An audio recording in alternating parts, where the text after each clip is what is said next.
I am to introduce our next speaker, Dr. Mwambushia Ndebesa. Is a senior lecturer of history and development studies in Makerere University. He's a public intellectual, political analyst. He is the one, when he's on a panel, I would like to watch, discussing some of the issues in this nation. And he gives very, very, fearless analysis of situations in our country. And we need such people amongst ourselves so that we can be prophets to our own people. And he's married. He is a clergy spouse, as myself. I got married to a clergy, and later on I became a clergy. So you'll be on the way. So my wife is 9 years older in ministry than me, in ordained ministry. So probably the same will follow. Since I'm cheering you, be careful now. And as a bishop, I can recommend anybody for ordination. So I'll try to connive with you. Your bishop is even here. So I will talk, and we will talk. But thank you so much for being a minister's spouse and supporting your wife in that ministry. It is not easy when everybody takes her, their mother, and then you are left out. So you have to have a lot of grace in order to continue to smile next to her. And so thank you so much for this. And so please, let's put our hands together to invite our speaker for today.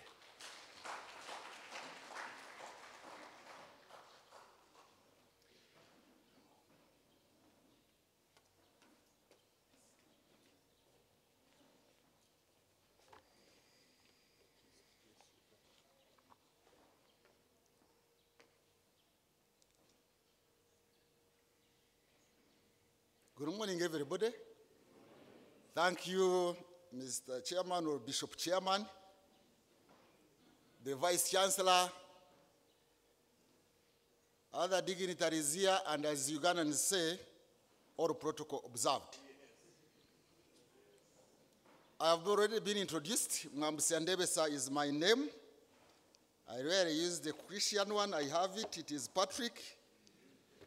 But maybe there was a conflict of identity after I had read a lot of Chinua Achebe, Kamalalai, Ngugi wa Thiong'o. I didn't abandon the Christian one, but I rarely use it.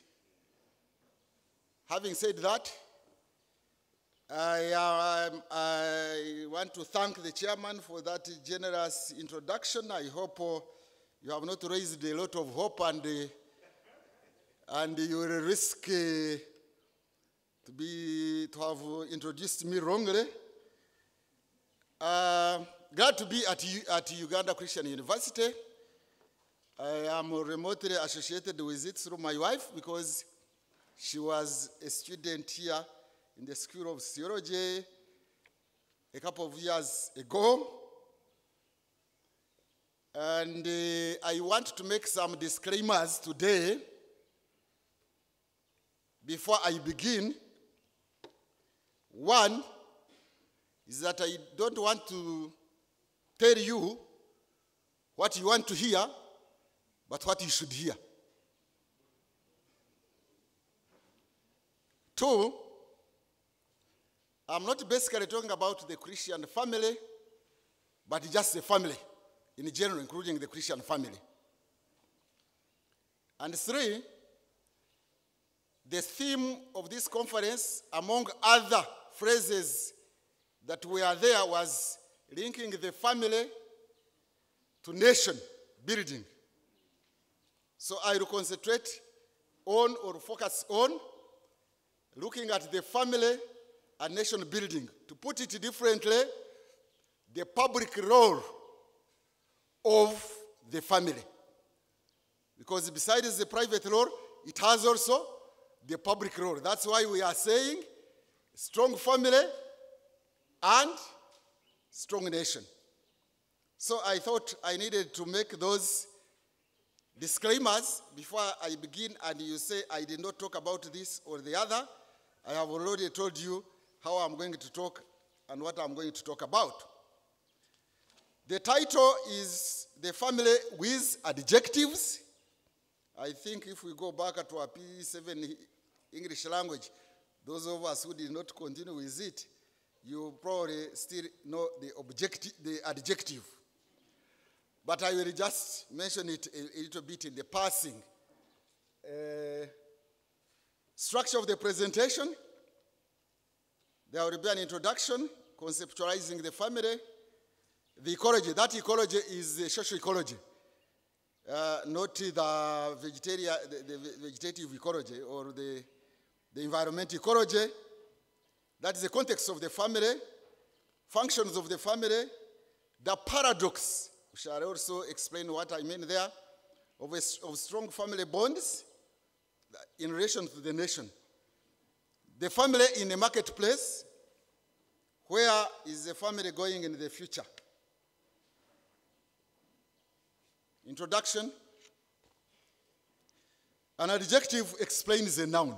I think that is just in simple terms, that an adjective explains a noun, and therefore a family with adjectives implies that there are many definitions or meanings or conceptualizations of a family.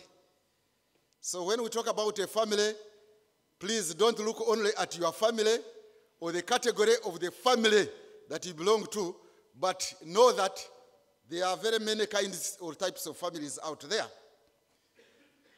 And the family is conceptualized differently in time and space and ideologies. Likewise, the functions of the family may be positive or they may be negative. I think that is where I cautioned you, that I'm going to tell you what I think you should hear, not necessarily what you want to hear. That the family can play a negative role as much as it can a positive role. Therefore, inadequate definition or conceptualization of a family can lead to wrong analysis and prescription.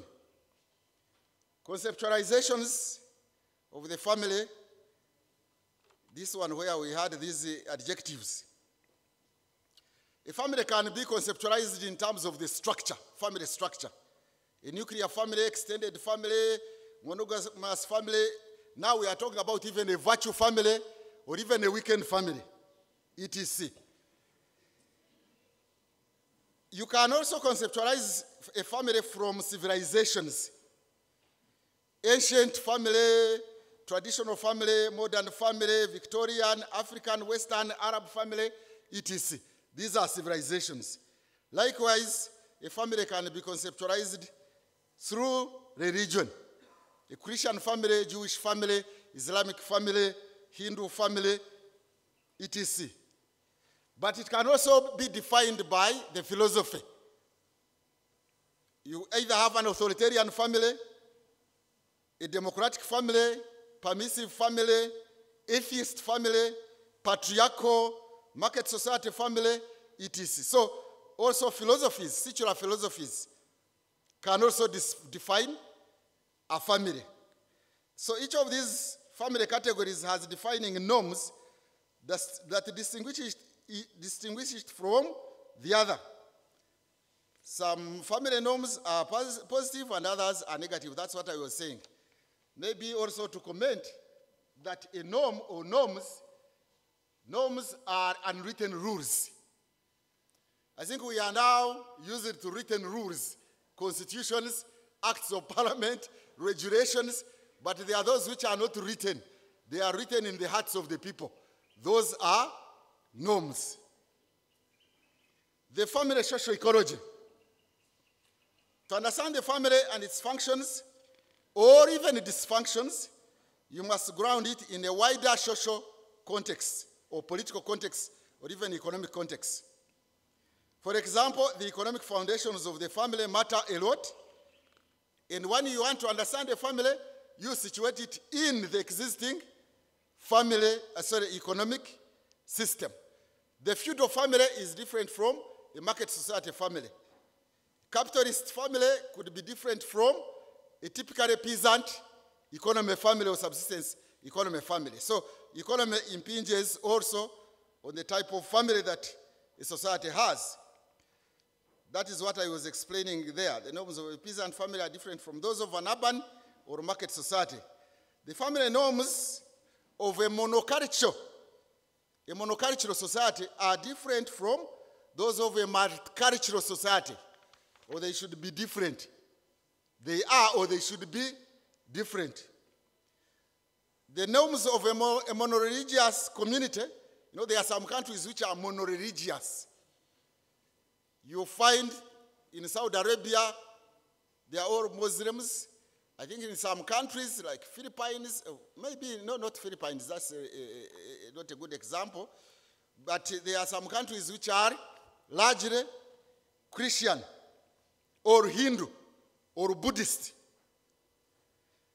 Therefore, it can be counterproductive or irrelevant if the family nurtures its young ones to fit, say, only in a closed society, when these young ones are, if you are in a multi-religious society like Uganda, where we have Muslims, Christians, traditionalists, and you prepare your young ones to fit only in one category of family, when they shift from that family to emotional psychology and support its members, that is one of its functions, caregiver or support role. But a family, the other role is socialization. It socializes its members into norms, values, ethics, etc. of good interactive behavior in the home and the society at large. Such norms as integrity, honesty, family solidarity, decency, fairness, respect, empathy, etc.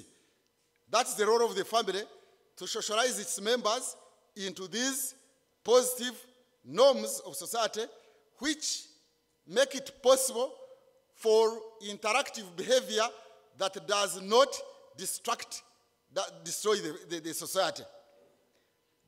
A public role here as well as individual role. The norms, values, attitudes, beliefs, etc., inculcated and transmitted, help to police the mind, so to say, for positive interactive behavior in the family and society.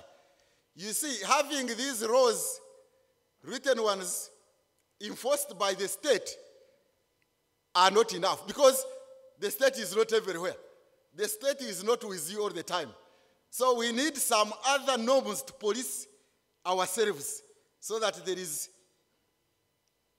individual behavior, good behavior, policed by the norms of society, promoted at the level of the family. These norms humanize people who would otherwise live in the Hobbesian, nasty, brutish, and short life. Thomas Hobbes came up with that statement that in the state of nature, before human beings were socialized into social life, they lived in a brutish manner, and short and nasty. Family, as a basic unit of society, socializes individuals to be human beings, to behave humanly. That is its positive role. However, there is a paradox of the strong family bonds.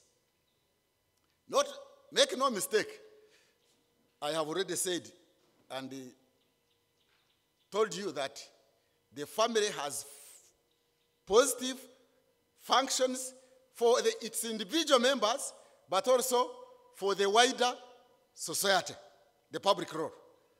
But there is a paradox.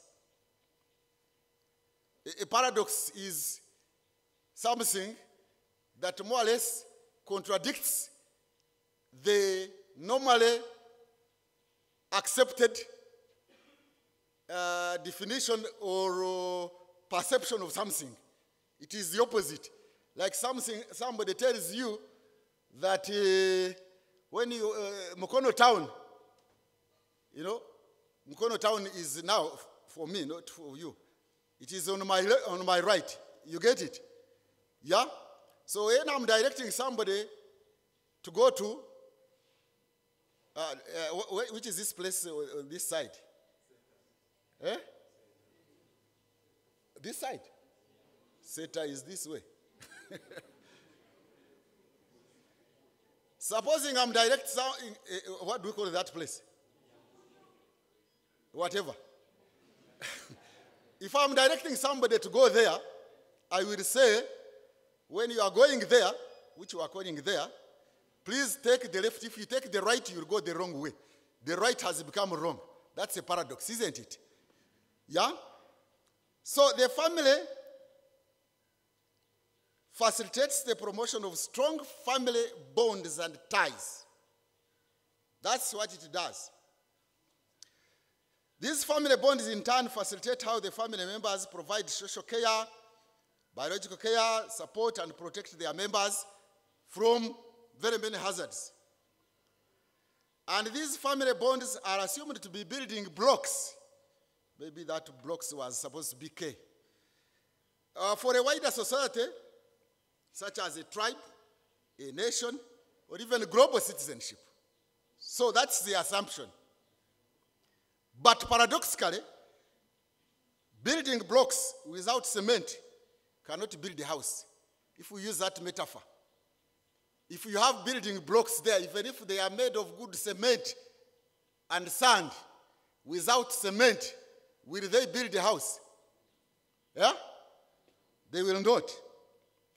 Therefore, I want to sound a caution here. Strong families, yes. Strong bonds in the families, yes. But we must celebrate them cautiously. I want us here to have cautious optimism about strong bonds, strong ties of a family in relation to nation building or global citizenship. The power of strong family bonds can be the breeding ground for nepotism. Yes. Nepotism, which is one of the cancers in Africa and African states, sometimes is nurtured at the family level. And those strong families, because the moment you have strong bonds in the family, it means you would want to work for your people. It can lead to xenophobia, patronage, ethnocentrism, that our family or our tribe is the best. Our norms are the best in relation to other norms of other people in the same country. Racism, religious bigotry, fundamentalism, and even terrorism. There is a very strong correlation between family-centered societies and the practice of vices such as nepotism. Yes, try to find out. There is a strong correlation. Don't make a mistake. I'm not implying that we don't need strong families, but I'm saying we should celebrate them cautiously. In other words, we should have cautious optimism. Strong-centered societies tend to have this nepotism. Even look around in Uganda if you want. I don't want to mention names now. Find societies that are strong, family-centered. Because you are strong, you have strong sentiments and emotions towards your family members. When it comes to the public, you would want to support your family members. And therefore, you steal from the public in order to bring to your home. Or give a job to your relative, to your wife, to your husband, to your sister, to your uncle, to your whatever, because you have a much obligation to this person. Sawa? I told you I am going to tell you what I want you to hear, not what you should hear, not what you want to hear. Some of these people moving around celebrating strong familyhood, they are nepotistic. Nepotism, by the way, I'm told it comes from nephew. Yes, it is an Italian, of Italian origin. The bishops and archbishops, the Catholic and Roman Catholic bishops and archbishops, used it because they didn't have children of their own, used it to favor their nephews, and therefore nepotism. African and Arab societies which have more strong family ties have a higher tendency to nepotism than, say, Western societies which have weak family ties in general. Here we are not talking about absolute terms. We are generalizing because there are some weak African families, strong African families. You see, let me use social capital. I don't know how many of us here know that concept of social capital. Social capital is generally divided into three.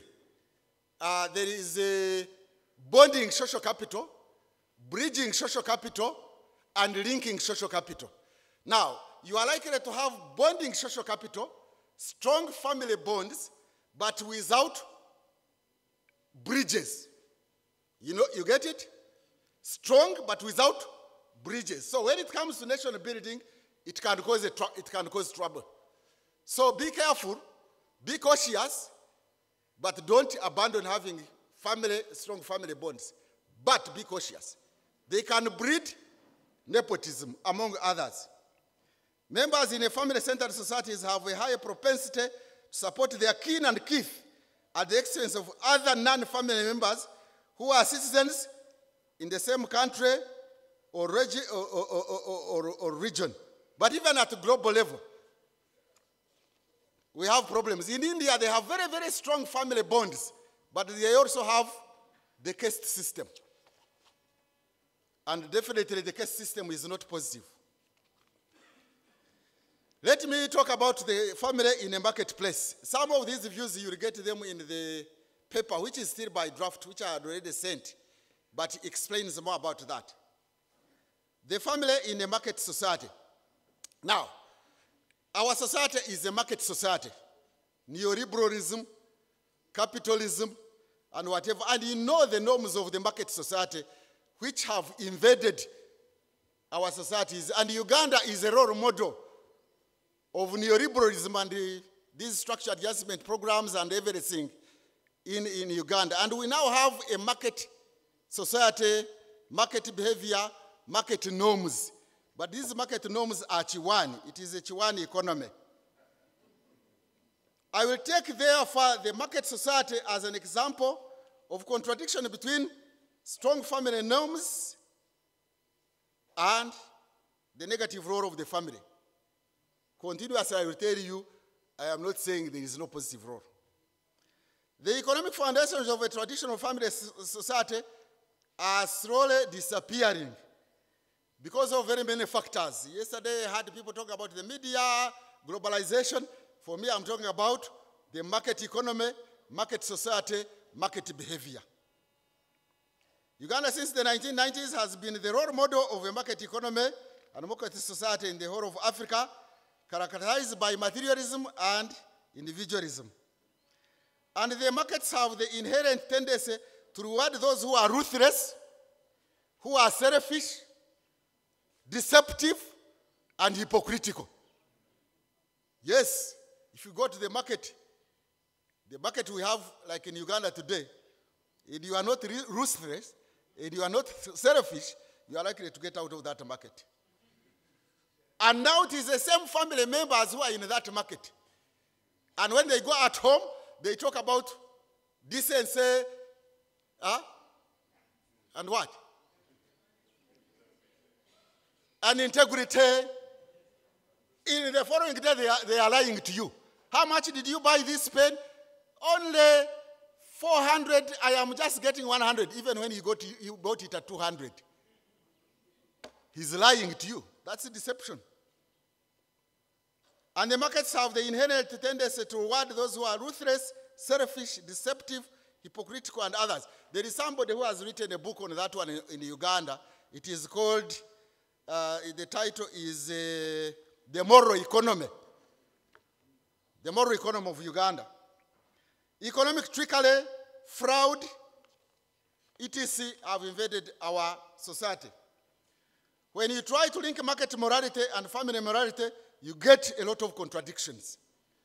So the same person who is talking about integrity at home, in the church, in wherever, let you find him in a window market.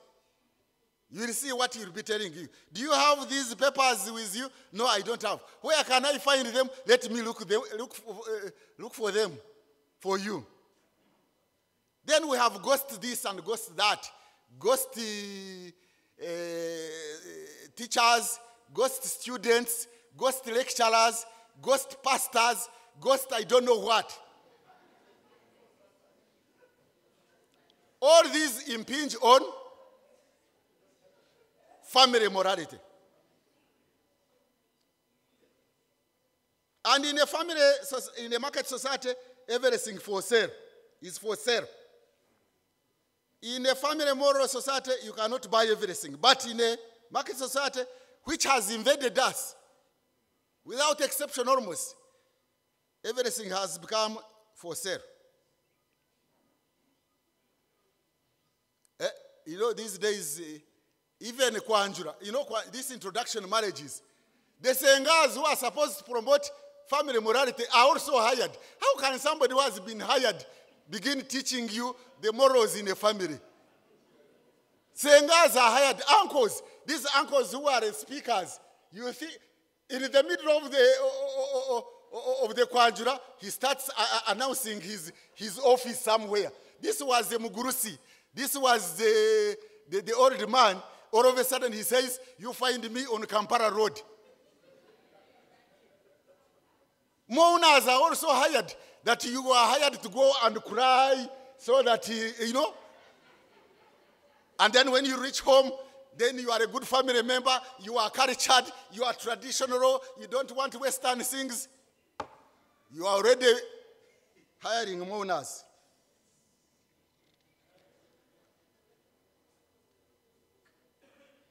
Herein lies the crisis of the family in a market society. In the Western world, they have taken it even to higher levels. People are hiring, even in Africa, we are hiring wombs. Isn't it? Even semen is hired. That is our family in the modern globalization system. Everything is now on sale. Even love is on sale. You have to buy love. You know? Now we are living in a market society. If we are not very careful and cautious, this market morality has invaded our families. And sometimes we pretend that it is not there when actually there is a crisis with the family of the future now. We have seen that the concept of family is elastic. And the family norms are constantly changing. They are not static, by the way. What was there in the Victorian era, in the feudal era, pre-colonial society, is no longer there. And there are contradictions. We have also observed that the family in Uganda is in a transition and therefore inherently contradictory. We also note that the ecology, that's social ecology now, not environmental ecology. We have also noted that the ecology of Uganda is such that Uganda society is multicultural. We have actually 60 recognized ethnic or tribal groups in Uganda in the constitution, 60 of them, and many are applying. And then we have got linguistic groups. If you want the Tower of Babel, you come to Uganda. The Bantu do not hear any word from the Luo do not get any word from the Sudanic do not get words from the Atekere. The Atekere are these Iteso and the Karamajong, otherwise called the Nairohamites. We don't use those terminologies in technical history concepts. We use the Luo, the Bantu, the Sudanic speakers, Atekere, and we have the Sabini. Also, these people from Kapchorwa. When they are speaking here, except if you go to Kenya and get Ruto, you will not pick them. Now others circumcise, others eat senene, others eat swa, others eat I don't know what. From an ethnocentric view, you will start criticizing them. But we should not. We should respect each other. So Uganda is a multicultural society, multi-religious. It's very interesting. Uganda is multi-religious. We cannot easily have extremism that we have had in other countries by the way here. Because almost any other family you find, there is a Christian and there is a Muslim. In the same family. It is not easy to find in other societies. But here you may find in the same family, you have these people and they are living together somehow, peacefully, but they can be incited to become violent to each other. But I wish we would maintain what we do have. Uganda is a multicultural, multi-religious, rural, but urbanizing very fast. Rural, but urbanizing very fast. This one is very important for the family. Let me tell you. Understanding the family today and the contradictions and the crises that we may have in the family today. You are born and nurtured in a rural setting, but you are going to live in an urban setting. You get it?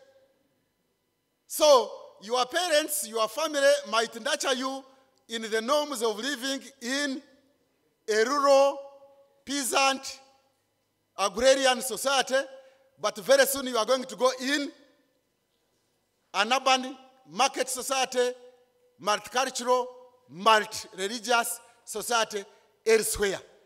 So how will the family nurture somebody to fit in society which they even don't know? I can give you my example. My father, for God's grace, he's still alive. He's a Second World War veteran. He's about 97, 98 years old. He is illiterate. I am teaching at a university. How could my father have prepared me to live in Kampala when he has always been in the rural area, except when he was in Mombasa during the war? But also that is in 1941. So how do you nurture? How does a family, you see the problems, the challenges the family has. You are nurturing somebody in a Christian norms and attitudes, he's going to work in Dubai, in Saudi Arabia. How do you prepare this person not to get a crisis? You get it? How? How do you do it? You are living in an urban setting and somebody is born here, you nurture him or her in the ethos and norms of living in an urban setting, he becomes an agriculture officer in Bundubujo. He's going to deal with peasants. You are preparing somebody, your daughter, in the Christian family, in the, I don't know, Chiganda culture, and he's going to marry an Acholi. And he's going to live with Acholi in Guru. You see the crisis now of this rural urban society? You see, this is different from, say, Western society, where almost 80% of the people are urban. And where almost, not almost, actually, everybody is literate. You have a illiterate family nurturing you in their understanding, and all of a sudden, you are working in California and New York, and Netherlands, and Amsterdam, and Tokyo. How do you prepare somebody to live in many worlds? That is the challenge for the family today. Therefore, if the family has remained relevant, it has to contend with these forces, the forces of tradition, the forces of religion, the forces of the economy, multicultural, globalization, etc. If you are going to nurture a family, you are going to have a family, nurture it only to fit its members in the society that you have at that material time, that person is likely to have a cultural shock when he or she is going to move in another family. And this explains these vices like nepotism, terrorism, xenophobia, fundamentalism, because those families, those societies have been nurtured only to fit their families. And I just to remind you about those strong. I am told the Jews are very strong in their family ties. But if you are not a Jew, even when you are a Christian, and that's why they even murdered Christ. They crucified him because they had those strong beliefs and fundamentals and bonds. They don't want to hear anything else. Their cousins, the Arabs, also. For them, even within Shia and Sunni, once you are nurtured into Sunni, you are not supposed to hear Shia completely. But we are living in a global world. Make no mistake, I am not saying we should conform to whatever comes, but I'm saying we should adjust. And adjusting is actually making sure, or adapt. In other words, adjust to the new without leaving the old. You can keep the principles of the old, but there are certain non-essentials that you can do away with in order to be in a globalized, increasingly globalized society, multicultural society, multi-religious society, multi-tribal society. So the family has to find a good balance between all these forces if it is to remain relevant. Otherwise, it will be irrelevant. It will be irrelevant. You will think that you are doing something good for your family, for your children. You are nurturing them in your ethos, in your values, in your religion, strong. But if you don't tell them that, by the way, out there are also others. And we have to find ways and means of respecting them without leaving our own. Or we can even leave our own. Who tells you that your society is the best? Who tells you that even in our families, there is this misconception that because you are a member of the family and you are the head of the family, and therefore you are nurturing the children in the best way possible. Who tells you that you are also not misbehaving? Yeah? Who tells you that you are not misbehaving? And we have also to be very careful to shield our children away from these environments, this ecology I was talking about. You can insulate them. Insulation doesn't mean completely not getting in contact. But you don't isolate them. Don't. No, I am glad we are organizing such a family gatherings and dialogues to understand very many issues concerning how to raise the family. Have you noticed? This is generalized, please. I'm not talking in absolute terms. Have you noticed families which don't drink and are very strict about not drinking? Their children end up drinking. I'm not talking in absolute terms that all families which are like that, they produce drunkards. No. But you try to shield them. Not drinking. Drinking is bad. Don't associate with drunkards. The day he goes away from home, he will drink himself silly. You have to be very careful. Insulate, but don't isolate. In other words, you have to show that we are living in a bigger society, a bigger environment, and therefore we have to prepare our people to live in a bigger environment. Otherwise, we can have a crisis. So the family has to adopt cautiously and adapt cautiously norms from different whatever.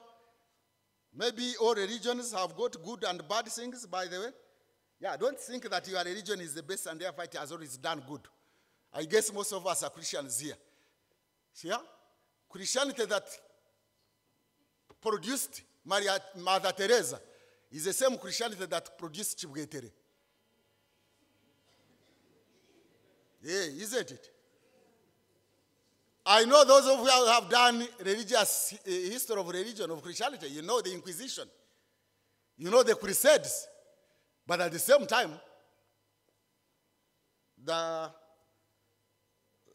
slavery was abolished movement was by the church. Although the church first promoted it and then worked for its abolition. So we have to adapt from human and secular philosophies such as Ubuntu philosophy. Let's not even use Ubuntu, which is Ngoni. Here in Uganda, we have got the Ubuntu philosophy. Ubuntu is about common humanity, isn't it? Common humanity or humaneness, regardless. So we can borrow from secular philosophies like Ubuntu philosophy, which is common humanity, in order to strengthen our family. But as we strengthen it, please don't be a promoter of nepotism. We could also borrow from international human rights standard norms. They are all not necessarily promoting good, but they have the good in them. International human rights standard norms, Western philosophies such as social justice, etc., etc. I want to conclude here by giving the quote. It is not directly quoted here, but in the paper, which is still a project in the making, is about Mother Teresa, or Teresa, whatever. She did say that the problem of the world is that we have expanded the circle. We have not expanded, actually. We have drawn.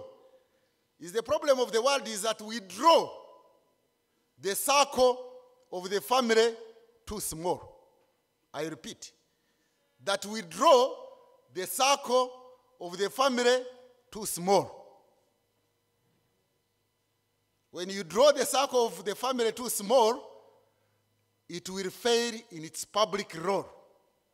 And here we are talking about strong family, strong nation.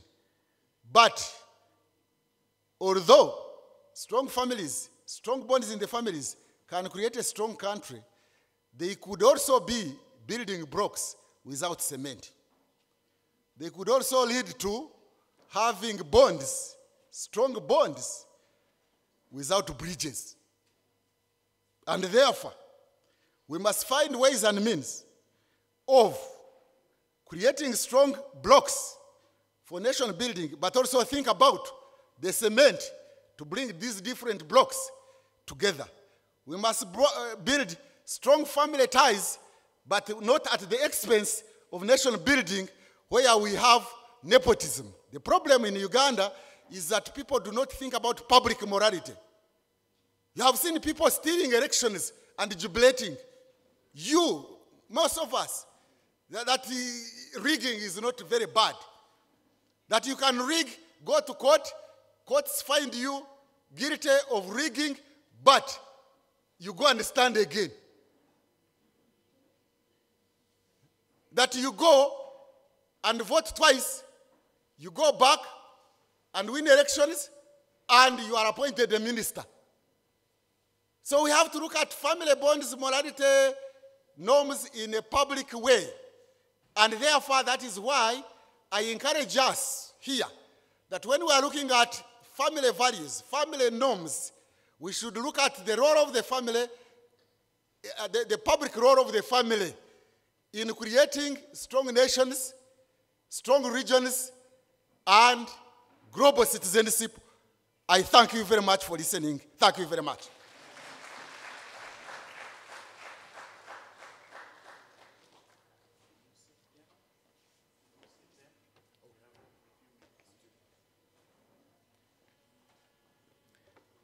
I told you from the beginning, I told you, and it has come. Let us appreciate him again.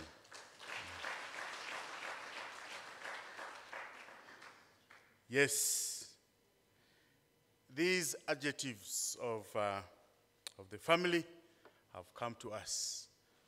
The bigger meal is in that paper, but he has done justice to what he had prepared. I'm aware of the cautions he gave to us, that we can have blocks, very good blocks, but without that cement, the mortar that holds them together, without it, we will not build a good house. And I think nepotism coming from nephew was a very good one for me.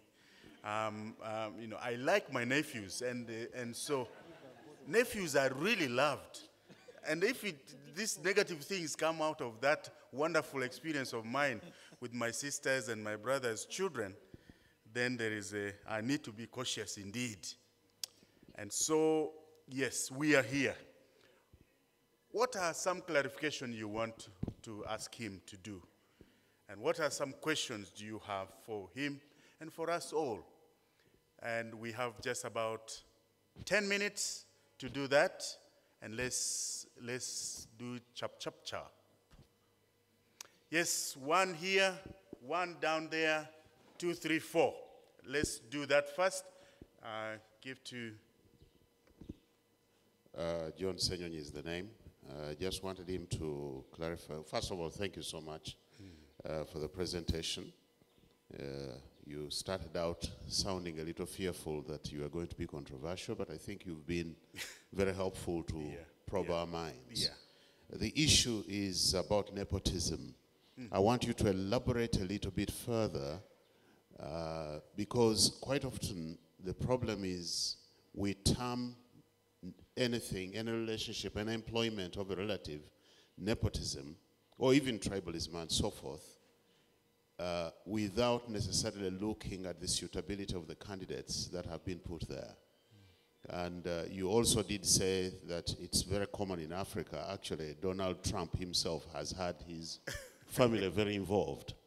And it happens a lot. I do have a friend of mine who is a president of a university in the US, and he was using his son. When he moved to that university, he brought his son, put him there. It's actually, I have found out, it's a lot more common in the Western world that we want to admit. But nevertheless, my real concern is the issue of nepotism vis-a-vis someone's qualifications.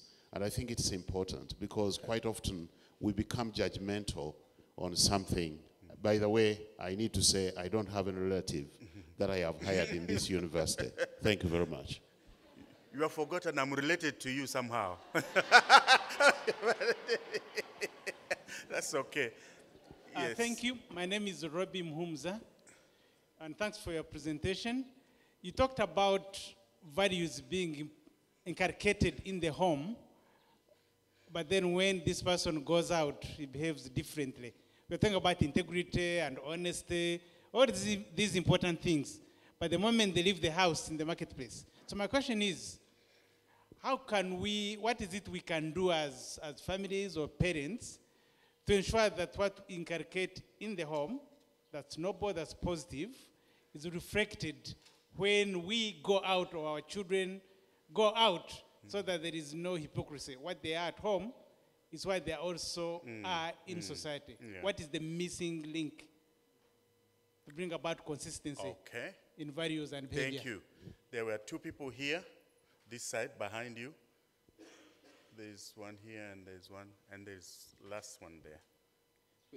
Thank you, Doctor, for your thoughts, especially on capitalism. I would like to know your take on consumerism too, especially on the process of those entering into marriage. Dr. Luboga yesterday said that the age of people going into marriage is going high, stating that for male it is 28.5. And I have to assure you that it must go on increasing as long as the process of those entering into marriage is kept on being hardened. Do we need, does the society still need this glamorous and hectic process into marriage? Kuchala, glamorous kwanzula, go to church, which is not cost-free, go to the reception, of course, even with the photos or whatever. Do we still need all that? The youth who are unemployed are the same youth expected to go into marriage. Of course, putting in mind of all those constraints. People are going to Dubai and ending up into slavery because they're going there so that they may get up money so that they may come and start marriages here. Do we still need that? Even I think the clergy can help us on that. Okay. Thank you very much. Thank you. Yes, there was this one next. Yes. And then please Maybe- go down. My name is Simon Peter Ekayankul. You've talked about what Mother Teresa said about drawing the family circle too small. How can we help families where the circle is too big, that the family unit has no say or has no relationship between them because the circle is too small for them, is too big for them to have the family unit lead? Okay, big cycle. Okay. Can you run down? And then we'll have him to respond. There is a lady putting their hand down there. I don't know, but we will come to a second lot. We'll come to a second. Yes, this one, and then I am time Samuel. is against us, but yeah. I am Samuel Mbabali. Now, I have this hypothesis and an assumption that God gave the gift of families to humanity. And in your presentation, you showed us some kinds of families which are defined by philosophy, maybe by time. And if these families which are detached, some of these families are detached from God, they don't have a link to God, who is the author of families. My question is, can those families which are detached from the source of families fulfill the fundamental roles of a family? And if yes, I don't know, you can highlight how can they fulfill a role, and when they are not attached to the person who is the author of the thing they are doing. Thank you. Okay, so can you, that lady, and then you come and respond. Thank you very much, Doctor. The issue of nepotism came out very clearly, but I'm also very concerned about the issues of insecurity that are now cropping up in our community. You find that with the spirit of Ubuntu, togetherness, loving each other, but the reality now is that there's a lot of insecurity around us. Actually, just some time back, one of our students was kidnapped just because of the spirit of Ubuntuism. She was trying to help someone. With that kind of, some person came and then was really in need of help. She tries to help and she was kidnapped. So how do we reconcile all these issues of our family values but the realities that are on ground? Thank you very much. Maybe the lecture was successful because people are provoked. And I thank you for your responses, and I don't want to claim that I have all the answers, but at least we can share. So my response is not that I have the answer, but that I am provoking you more. And when you are provoked and there are more questions, then in time there will be solutions to those questions. It is better than not asking the questions. Yeah, the Vice Chancellor was talking about nepotism and the conflict of interests, and that at times we exaggerate, and it is also in Western societies. Yes, I think it is also in Western societies.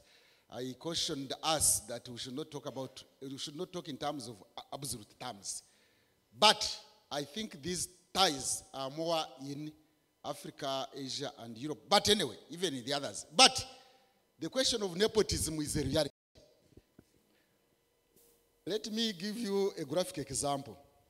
If you go to Kampala here, and most managers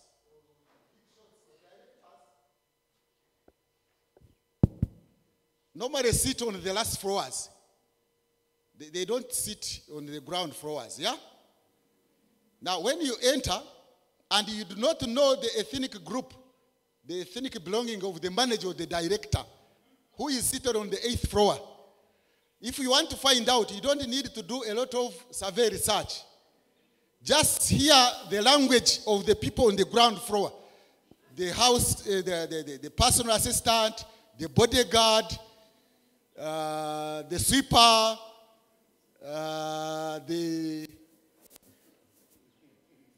the Tigar, they will be short waving. And what do you expect at the other? And these ones are carrying further development of the country and even the economy. Because quite often we are employing people not because they are the best qualified, but because they are related to us. And this is negative to nation building. And I'm not saying that necessarily people who do that are with strong families, not at all. But quite often, there is a tendency for those with strong families to feel that they have the obligation to support those family members, and unfortunately at the expense of other people in the same country. Therefore, I am asking for the family also to look at public morality beyond family and home and self-morality. We get it? That's what I was talking about. Bwana Muhumuza, you were talking about, actually you didn't capture me exactly about this person who goes out. I was saying that you to fit in your community, like here, where you are. But this person is going to stay and work elsewhere. And is likely to find a crisis and have to learn anew. And therefore, my recommendation is that, yes, we should nurture, socialize our young ones into family morality, into private morality, but also into public morality. We should tell them that there are other people out there and their cultures are also not all that bad, although they are different. Being different does not mean being bad. So that we point out these stereotypes. You know the stereotypes here. Hey, for us, we are more civilized. Who tells you? What are you talking about? You eat this, the other one eats that, and you say you are more civilized. Tell them that actually, although ours is for this, there are others also who do that. And you can also point out what is negative in your community. Don't you think we have some negative aspects of our cultures and communities and even in our religions? Well, so we need to cast the net wide. That is what I was talking. But also on the question of even nurturing people into certain ethics and morality and morals and norms, but they go and do the opposite. Why do they do the opposite? Is sometimes it is the method of socializing the young ones. So I think there should now be another conference on the methods of socialization. It is like the teaching we have here in Uganda, which is actually spoon feeding, not allowing, I think Paul Freire, this education is method, banking, depositing knowledge. So when you are talking to children, allow them some freedom to ask questions, also to intervene, and also discuss. I think we can be authoritative without being authoritarian. But quite often we are authoritarian. This is right. You don't ask the child to say, why do you think it is right? No, it is right because our forefathers or my church says it is right. That person has not internalized it. When he gets out of home, he will do the opposite. And we have to teach our children social skills. Social skills are very important. Do not isolate your people. They need social skills. You know the children we call spoiled children? These are children who are pampered, protected, and they don't have social skills. So we need to give children social skills, but cautiously, so that they also don't go overboard. So we need to look for a balance. And how do we look for a balance? You and me can discuss this one. The market society and consumerism, it has invaded us. The whole issue of consumerism and the weddings becoming conspicuous spending, and now the TVs are not making it any better. Every Saturday and Sunday, you see Kwanjura and a lot of splendor being sprayed around. And how are we nurturing our people now? Conspicuous spending. Every child who grows up wants also his wedding, her wedding to be like that one that you saw on Bukede or NBS or Agataro Konfu or Radio TV West. So how are we nurturing our community into elitism, conspicuous spending, putting on very expensively, having houses? You find somebody with a house, all the children have already left, is building a house with 9 toilets. For what? You know, this conspicuous spending, which is the feudal. Always putting on very expensive suits and ties, hiding our poverty in suits and ties and black coats and all that. I'm not saying don't put on black coats. I am only questioning about conspicuous spending, which is feudal and Victorian. We are still in that feudal era of Britain. When we are poor here, instead of investing in productive activities, you are buying 100 suits, I don't know for what, that kind of thing, which is a market morality, market spending, consumerisms that translate into now young people who want to get married failing to marry because of this conspicuous spending. Public morality now. God gave us the gift of the family to humanity. I guess you are using Christian world view. There are those who don't say that, but I'm not saying as a Christian I don't believe that, but there are those who don't believe that it is a gift. I don't think in our traditional society they said it was a gift. But even when we say it is a gift, which we should as Christians, God works in mysterious ways. And therefore, do not think that those who do not believe in your faith may not be fulfilling some missions of God. They could be doing that. By the way, let me say this at the expense of raising contradictions. But I told you, I did not come here to tell you what you want to hear, but what you should hear. Do you know that in terms of public morality,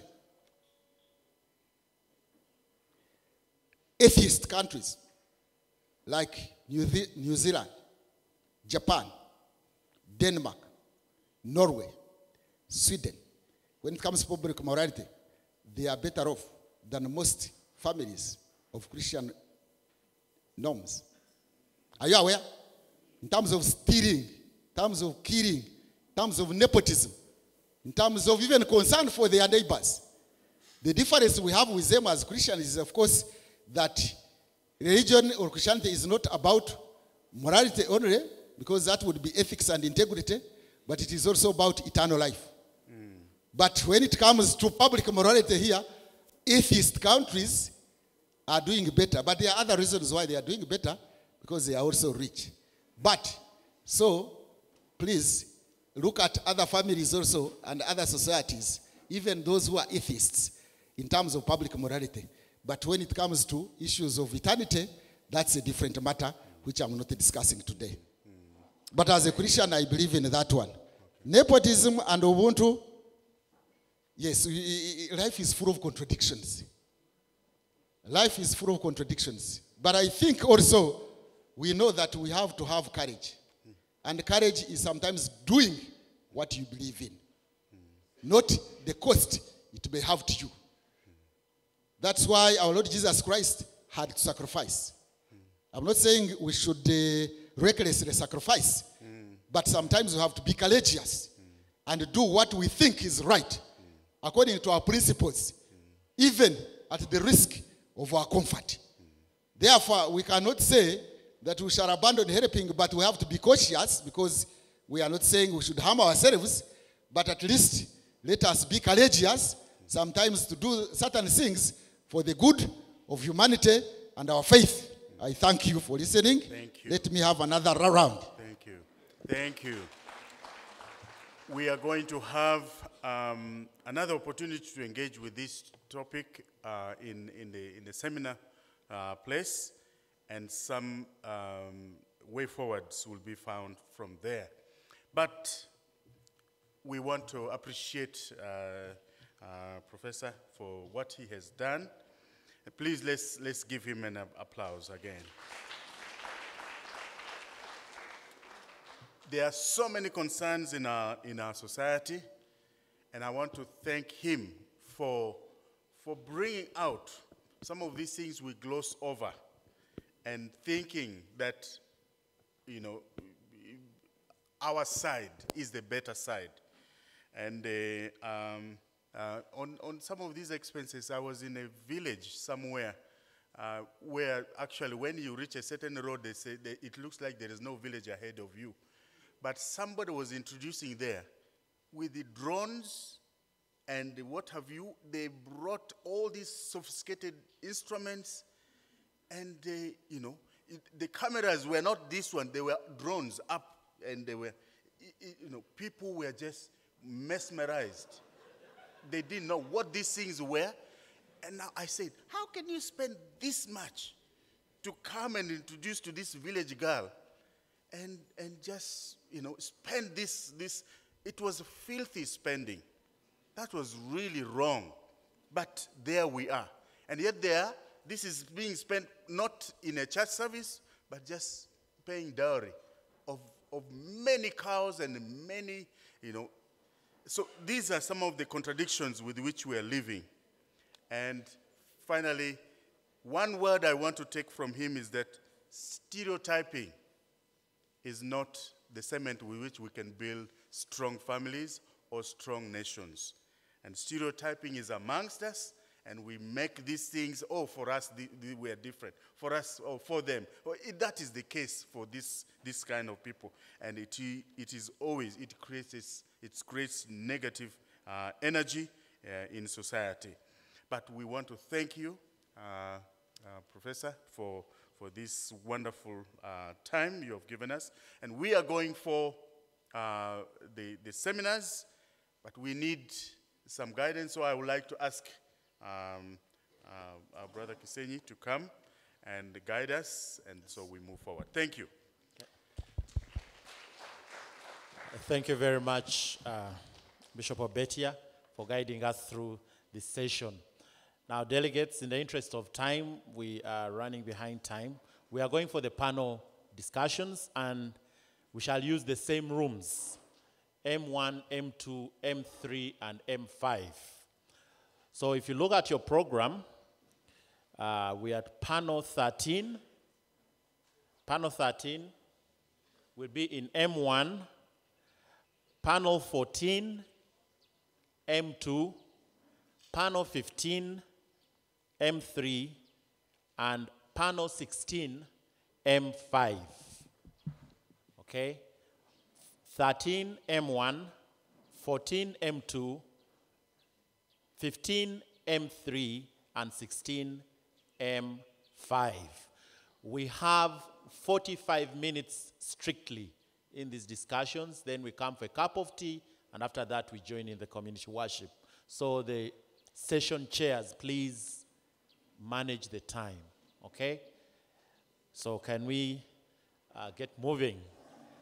In the interest of time, let's move very fast. We already know the place. The ushers are around to help and guide those if you want to know the rooms.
Yes, I invite us to move faster such that we enjoy enough time in our sessions.